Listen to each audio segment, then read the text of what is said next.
Hello students.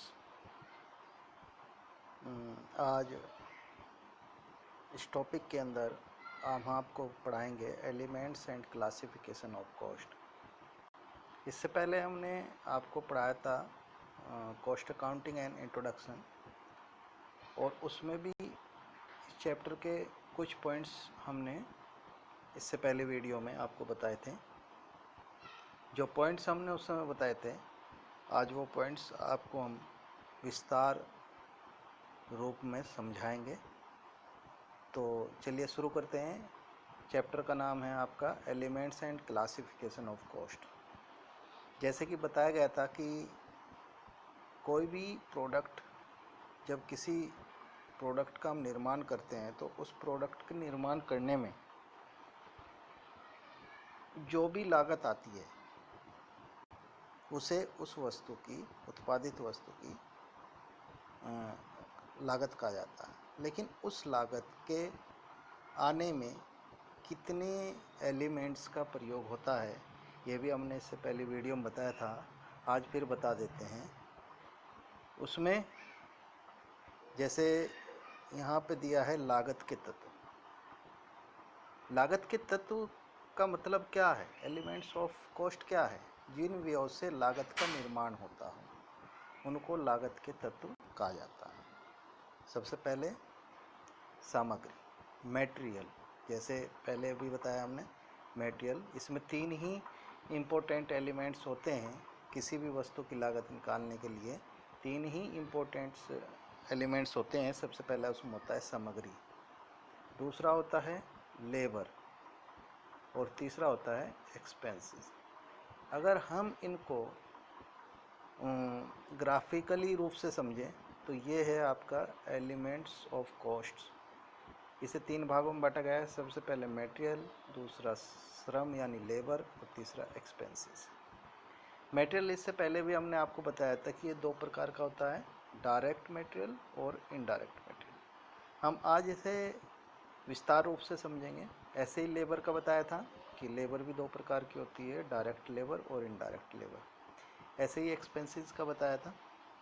Expenses भी दो प्रकार के होते हैं, डायरेक्ट एक्सपेंसेस और इनडायरेक्ट एक्सपेंसेस। इसमें सबसे पहला पॉइंट है आपका इस ग्राफ का, वो है मटेरियल। मटेरियल में सबसे पहला है आपका डायरेक्ट मटेरियल और मटेरियल, इसे दूसरे नाम से भी हम जानते हैं, डायरेक्ट मटेरियल और मटेरियल कंज्यूम्ड। कभी कभी क्वेश्चंस के अंदर डायरेक्ट मटेरियल निकला दिया होता है और कभी कभी हमें निकालना पड़ जाता है। कभी कभी ये डायरेक्ट मटेरियल के नाम से होता है, कभी कभी मटेरियल कंज्यूम्ड के नाम से होता है। कभी कभी ये नहीं दिया होता, तो ऐसी स्थिति में हमें ये निकालना पड़ता है, और इसका निकालने का जो फॉर्मूला है वो आपके सामने है।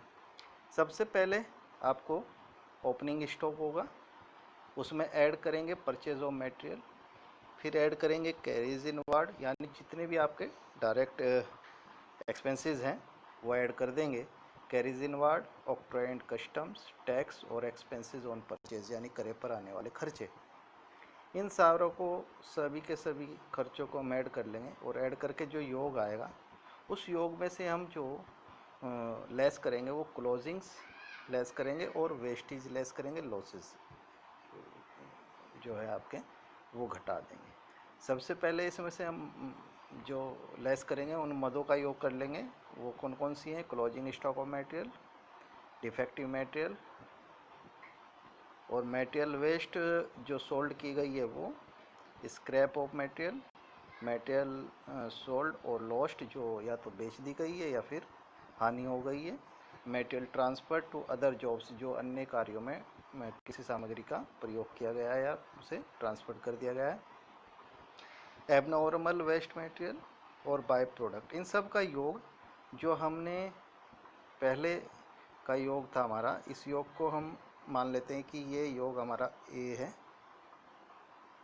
और इस ए में से हम बी योग को घटा देंगे। तो ए माइनस बी जो हमारा आएगा वो आएगा हमारा एम सी या डी एम। वो क्या आएगा हमारा? एम सी या डी एम। उसे क्या बोलेंगे हम, मटेरियल कंज्यूम्ड या डायरेक्ट मटेरियल। इतना समझ में आ गया होगा आपके डायरेक्ट मटेरियल।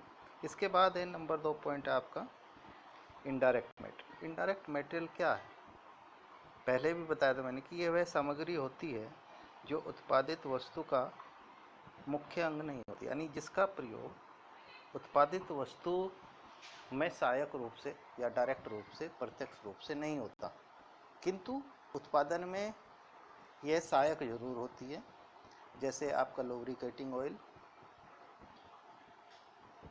स्मॉल टूल्स, धागा, पेंच, कील, फेविकॉल आदि, ये सब के सब क्या हैं, आपके इनडायरेक्ट मटेरियल्स। नंबर 2 है आपका फिर लेबर। लेबर में दो चीज़ें बताई गई हैं, डायरेक्ट लेबर और इनडायरेक्ट लेबर। लेबर में बताया गया कि it is a very important elements of production which is very helpful in manufacture or production of a product. There are two types of labor which we earlier studied above the graph, जो हमने graph में पढ़ लिया है ये। और इसके बाद हमारा है डायरेक्ट लेबर।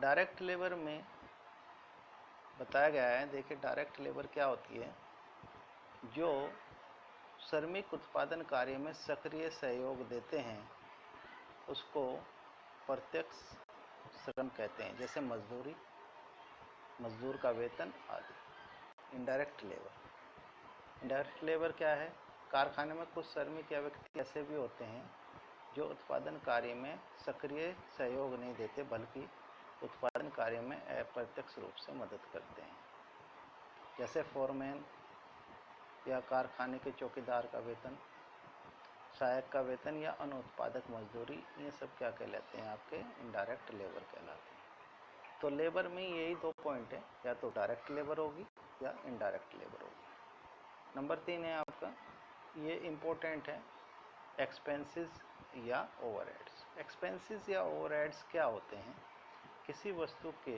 निर्माण के उत्पादन में सामग्री व श्रम के अतिरिक्त भी व्यय किए जाते हैं जो उत्पादन में सहायक होते हैं। यानी जो मटेरियल और लेबर के अलावा जो अन्य खर्च होते हैं वो हमारे किस में आते हैं, ओवरहेड्स में या एक्सपेंसेस में आते हैं। ओवरहेड्स में भी बताया गया है, ओवरहेड्स में कि दो प्रकार का होता है, इनडायरेक्ट एक्सपेंसेस और डायरेक्ट एक्सपेंसेस और इनडायरेक्ट एक्सपेंसेस। डायरेक्ट एक्सपेंसेस कौन से होते हैं, डायरेक्ट एक्सपेंसेस में एक्सपेंसेस होते हैं जो किसी उपकार्य में प्रत्यक्ष रूप से व्यय किए जाते हैं, जैसे उत्पादन कर, royalty, drawing, designing, chart expenses, rent of machinery etcetera. फिर इनडायरेक्ट एक्सपेंसेस। इनडायरेक्ट एक्सपेंसेस को हमने 4 भागों में बांट दिया है। सबसे पहला है आपका फैक्ट्री ओवरहेड्स, दूसरा है ऑफिस एंड एडमिनिस्ट्रेटिव एक्सपेंसेस, तीसरा है आपका सेलिंग ओवरहेड्स और चौथा है डिस्ट्रीब्यूशन ओवरहेड्स। चलिए इनडायरेक्ट एक्सपेंसेस होते क्या हैं पहले जान लेते हैं।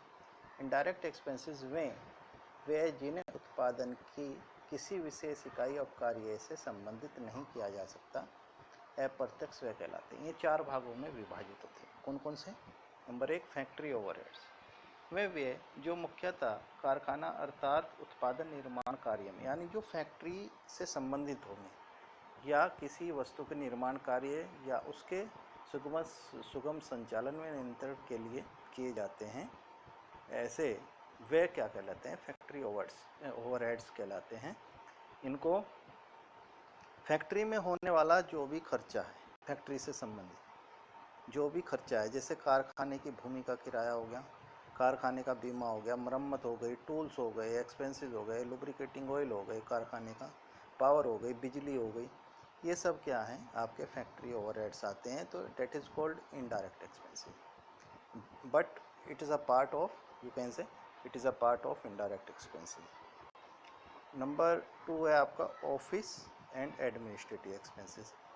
इसके बाद जब फैक्ट्री से वो प्रोडक्शन का माल का प्रोडक्शन होता है तो वो किस में जाता है, ऑफिस एंड एडमिनिस्ट्रेटिव में जाता है, और उस पे फिर उस प्रक्रिया में ऑफिस और एडमिनिस्ट्रेटिव के जो भी खर्चे होते हैं वो हम इस मद में डालते हैं। वे व्यय यानी कारखाने से प्रोडक्ट बनने के बाद जब ऑफिस के लिए जाएगा तो ऑफिस में भी कुछ खर्चे होते हैं जिनको हम ऑफिस या एडमिनिस्ट्रेटिव एक्सपेंसेस कहते हैं। वे व्यय जो कार्यालय प्रबंध, प्रशासन, वित्त एवं अन्य व्यवस्था के लिए किए जाते हैं उन्हें हम ऑफिस या एडमिनिस्ट्रेटिव एक्सपेंसेस कहते हैं। जैसे salary of employ, postal expenses, legal expenses, auditing expenses, bank expenses, financial expenses, fees of director या फिर स्टेशनरी एटसेट्रा। ये सारे के सारे क्या कहलाते हैं, ऑफिस से संबंधित खर्चे कहलाते हैं। इसके बाद वह प्रोडक्ट कहाँ जाता है, सेलिंग में, सेलिंग करने के लिए। उस सेलिंग करने के लिए सेलिंग ओवरहेड्स से संबंधित जितने भी खर्चे होते हैं, विक्रय से संबंधित जितने भी व्यय होते हैं उन्हें हम सेलिंग ओवरहेड्स बोलते हैं। यानी सैलरी ऑफ सेल्स रिप्रेजेंटेटिव या सेलर का कमीशन या एडवर्टाइजमेंट एक्सपेंसेस या स्टेशनरी एक्सपेंसेस, ये सारे के सारे जो भी खर्चे हैं वो सेलिंग ओवरहेड्स के अंदर आते हैं। नंबर 5 है डिस्ट्रीब्यूशन ओवरहेड्स। उसके बाद हम उत्पादित जो वस्तु हमारी होती है उसे ग्राहकों तक पहुंचाने के लिए जो भी हमारे डिस्ट्रीब्यूटर को पहुंचाने में जो भी हमारे खर्चे आते हैं उन समस्त खर्चों को हम डिस्ट्रीब्यूशन ओवरहेड्स कहते हैं। जैसे गोदाम से संबंधित हुए संचालन, मरम्मत, पैकिंग या गोदाम में रखे माल या बीमा हानि। तो ये सारे के सारे जो आज हमने आपको पढ़ाए हैं एलिमेंट्स, 3 ही एलिमेंट्स होते हैं और इन 3 एलिमेंट्स के ये सब टॉपिक्स थे, ये आज हमने आपको पढ़ाया है। तो इससे आपको आज ये क्लियर हो गया होगा कि एलिमेंट्स ऑफ कॉस्ट कौन कौन से होते हैं। जब हम इसका क्लासिफिकेशन ऑफ कॉस्ट पढ़ेंगे और कॉस्ट शीट पढ़ेंगे तो जब आप इसे पढ़ लोगे तो उसे समझने में हमें आसानी होगी, प्राइम कॉस्ट को समझने में आसानी होगी, फैक्ट्री कॉस्ट को समझने में आसानी होगी, आपके ऑफिस कॉस्ट को समझने में आसानी होगी और सेलिंग एंड डिस्ट्रीब्यूशन एक्सपेंसेस को समझने में आसानी होगी। तो उन्हें समझने के लिए इसे समझना बहुत ज़रूरी है। धन्यवाद।